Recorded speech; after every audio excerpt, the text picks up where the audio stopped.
ओम शांति। 4 जुलाई 2022 की साकार मुरली से होमवर्क।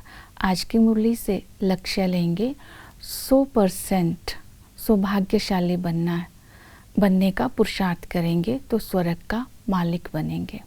स्वर्ग का मालिक उन्हें बोलेंगे जो सूर्यवंशी है, जीवन मुक्त है, कर्मातीत है। इसके लिए रिफ्लेक्शन करेंगे। सूर्यवंशी, जीवन मुक्त, कर्मातीत की विशेषताएं मैंने अपने जीवन में कहाँ तक धारण की है। सूर्यवंशी बनने के लिए कर्मातीत बनना होगा, अर्थात विकारों के बंधन से मुक्त होना है और कर्म इंद्रियों का राजा बनना है। जीवन मुक्त, इस जीवन में रहते हुए किसी के भी प्रभाव में नहीं आना है। और इसके लिए जो बाबा ने मुरली में पुरुषार्थ बताया, उन बातों को देखना है मैं कहाँ तक अटेंशन देती हूँ।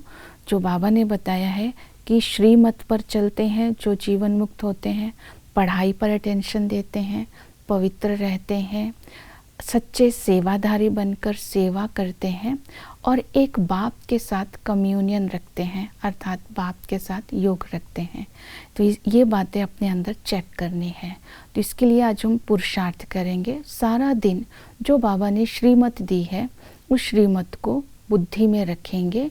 बाबा ने कहा है कि श्रीमत के आधार पर ही भाग्य और सौभाग्य बनता है। जितना श्रीमत पर चलेंगे उतना ही वर्षा मिलेगा। तो आज बाबा ने जो श्रीमत दी है कि जीवन मुक्त में चलना है तो जीवन बंध का त्याग करना होगा। जीवन मुक्त है कि जहाँ किसी भी प्रकार का प्रभाव ना हो, ना वायुमंडल का, ना परिस्थिति का, ना देह का। आत्मा प्रभाव से मुक्त, विकारों से मुक्त, देह में रहते विदेही अवस्था में हो, आत्मिक स्थिति हो। इसकी चेकिंग करेंगी ये संगम पर मेरी कहाँ तक रहती है। जीवन बंध उसी को बोलते हैं जो विकारों के बंधन में या कर्म इंद्रियों के वशीभूत होकर के कर्म करते हैं। तो इन सब बातों का, पुराने संस्कारों का त्याग करना होगा। दूसरी श्रीमत बाबा ने दी कि जितना अपने धर्म की स्मृति में रहना है कि देवता धर्म में ताकत है।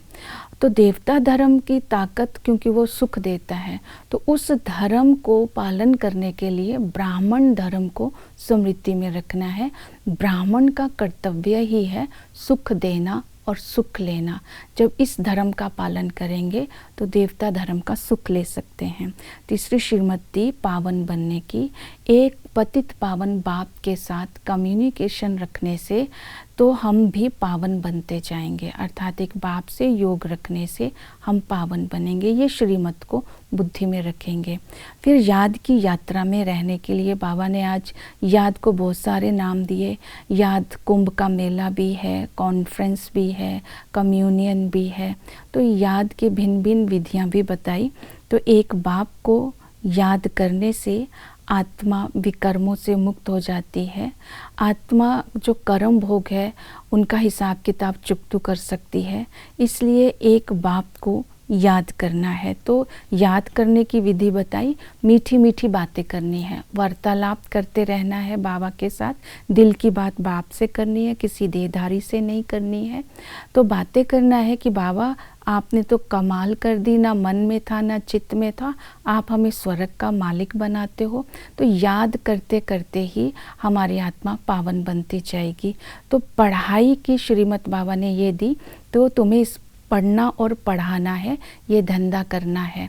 इसके लिए ये स्मृति में रहे कि हम ईश्वरीय कॉलेज में पढ़ते हैं सूर्यवंशी प्रिंस प्रिंसेस बनने के लिए। तभी हम सच्चे सेवाधारी बन कर के सेवा कर सकेंगे। सेवा कैसे करनी है? नम्रता का संस्कार होना चाहिए। सुख देना है, सुख लेना है, ये कर्तव्य स्मृति में रहे और स्वमान स्मृति में रहे।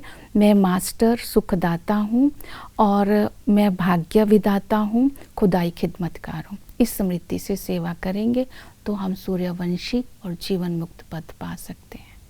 ओम शांति।